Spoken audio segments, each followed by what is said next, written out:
ଢେଙ୍କାନାଳ ଜିଲ୍ଲା କାମାକ୍ଷା ନଗରସ୍ଥିତ ଗଡ଼ଜାତ ଭବନଠାରେ ବିକାଶ ଫାଉଣ୍ଡେସନ ଆନୁକୂଲ୍ୟରେ ଏନବିସିସି ପକ୍ଷରୁ ଶୁଦ୍ଧ ପାନୀୟ ଜଳ ପାଇଁ ଆକ୍ୱାଗାର୍ଡ ବଣ୍ଟନ କରାଯାଇଛି।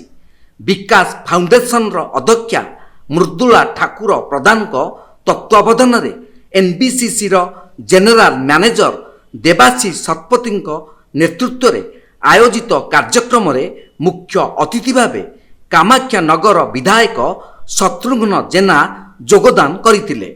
ସେହିପରି ପରିଚୟ ଫାଉଣ୍ଡେସନ ଅଧ୍ୟକ୍ଷା ରୋଜାଲିନ ପାଟ୍ସାଣୀ ମିଶ୍ର ସମ୍ମାନିତ ଅତିଥି ଭାବେ ଯୋଗଦେଇ ଫାଉଣ୍ଡେସନର ଲକ୍ଷ୍ୟ ଏବଂ ସମାଜ ପାଇଁ ଏହାର ଉପଯୋଗିତା ସମ୍ପର୍କରେ ଆଲୋକପାତ କରିଥିଲେ।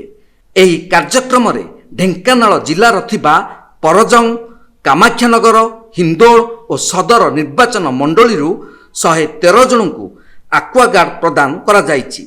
ପ୍ରାଥମିକ ସ୍ତରରେ ଶିଶୁ ବିଦ୍ୟାମନ୍ଦିର ଓ ଅନୁଷ୍ଠାନ ଏବଂ ମହିଳାମାନଙ୍କୁ ଆକ୍ୱାଗାର୍ଡ ପ୍ରଦାନ କରାଯାଇଛି। ଶୁଦ୍ଧ ପାନୀୟ ଜଳ ପାଇଁ ବିକାଶ ଫାଉଣ୍ଡେସନ ପକ୍ଷରୁ ଏହି ନିଆରା ପଦକ୍ଷେପ ଗ୍ରହଣ କରାଯାଇଛି। आमर इम्प्लीमेंटिंग पार्टनर विकास फाउंडेशन थ्रू रे आम एटा कार्यक्रम करूँ जो 113टी अंडर प्रिविलेज महिला घर आम एक्वागार्ड लगे पारू।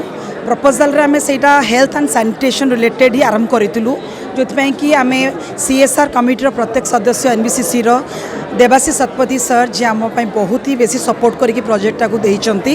आम चाहबू आज प्रथम थर परिचय फाउंडेशन एठी महिला जो कार्यक्रम करी आगू केमती अलग अलग बहुत प्रकार प्रोजेक्ट्स अच्छी ताको आम धीरे धीरे निश्चित इम्प्लीमेंट करने चाहबू। समाजसेवी विकास फाउंडेशन मृदुला ठाकुर महोदय को बहुत बहुत धन्यवाद देवी। से एनबीसीसी माध्यम एठी किछि शिशु मंदिर आउ किछि जो मैंने नीड अच्छा वास्तव में एक्वागार्ड तक दरकार से किनी पारना। तेणु मु आज दिन में बहुत बहुत धन्यवाद देवी जो मो मंच बसती समस्त सम्मानीय अतिथिगण।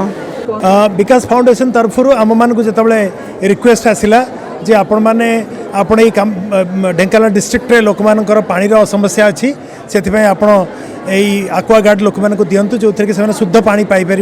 आम देखिलु जे आम मैनेजमेंट भी देखला यहाँ गोटे प्रकृत निहाती दरकार लोक मानक से मैनेजमेंट मैंने यहाँ को एक्सेप्ट कले आउ से सैंक्शन भी कले से आज ये एक्वागार्ड आसी।